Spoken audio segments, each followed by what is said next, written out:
குறைந்த விலை நிறைந்த தரம் தங்கள் தேவைகள் அனைத்தும் ஒரே இடத்தில். ஜெயச்சந்திரன். செங்கல்பட்டு மாவட்டம் மதுராந்தகம் அருகே தேசிய நெடுஞ்சாலையில் ஏற்பட்ட இருவேறு சாலை விபத்துகளால் சுமார் 6 கிலோமீட்டர் தூரத்திற்கு வாகனங்கள் நீண்ட வரிசையில் அணிவகுத்து நிற்கின்றன. இதுகுறித்த கூடுதல் தகவலை செய்தியாளர் செந்தில்குமார் வழங்கிட கேட்கலாம். செந்தில்குமார், வணக்கம். இந்த 2 விபத்துகளால் என்னென்ன பாதிப்புகள் அங்கு ஏற்பட்டிருக்கிறது? போக்குவரத்து துறையினர் களத்தில் இருக்கிறார்களா? எவ்வளவு நேரம் போக்குவரத்து நெரிசல் ஏற்பட்டிருக்கிறது? தற்போது சரி செய்யப்பட்டு விட்டதா? விவரங்களை பதிவு பண்ணுங்க. செங்கல்பட்டு மாவட்டம் மதுராந்தகம் அடுத்த திருச்சி சென்னை தேசிய நெடுஞ்சாலையில் கள்ளபரான்புரம் என்னும் இடத்தில் முன்னே சென்ற வாகனம் மீது மினி சரக்கு வாகனம் மோதி விபத்துக்குள்ளானது. இந்த விபத்தில் ஓட்டுநர் படுகாயங்களுடன் வாகனத்தில் மாட்டிக்கொண்டார். அங்கு வந்த தீயணைப்பு துறையினர் ஓட்டுநரை மீட்டு சிகிச்சைக்கு மருத்துவமனைக்கு அனுப்பி வைத்தனர். அதே போல அத்திமானம் என்னும் இடத்தில் கண்டனர் லாரி மீது தனியார் ஆம்னி பேருந்து மோதி விபத்துக்குள்ளானது. இந்த விபத்தில் லாரி ஓட்டுநர், தனியார் பேருந்து ஓட்டுநர் படுகாயமடைந்தனர்.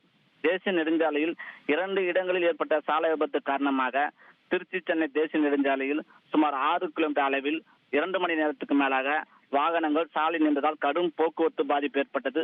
போக்குவரத்து நெரிசலை மேலும் 3 வாகனங்கள் தொடர்ந்து விபத்துக்குள்ளானது. இந்த போக்குவரத்து பாதிப்பை போலீசார் சீர் செய்து வருகின்றனர். இந்த விபத்தில் காலையில் சென்னைக்கு வேலைக்கு செல்பவர்கள் பெரும் சிரமத்துக்கு உள்ளாகியுள்ளனர்.